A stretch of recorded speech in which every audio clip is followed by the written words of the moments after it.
Hey everyone, it's Alicia McPeak. Welcome back to my channel.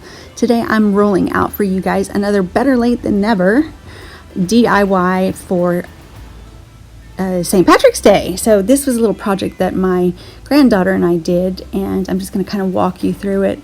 The first thing we did was we painted watercolors on paper, and then we hole punched the paper once it was dried into hearts. And that's the watercolors you see right there on the right. And then we just glued those onto the canvas. And then another fun thing that we did was just kind of paper punch little tiny shamrocks with a paper shamrock punch out. And here's the other canvas. I put a flat set of hearts down, and then I bent the other ones on top to make that kind of three-dimensional or two-dimensional look. And here they are coming up close. You can see I just kind of drew on with my favorite markers their little stems. Just made them super cute and just set them up. They're just super simple, but just so pretty and elegant when they're put in a display.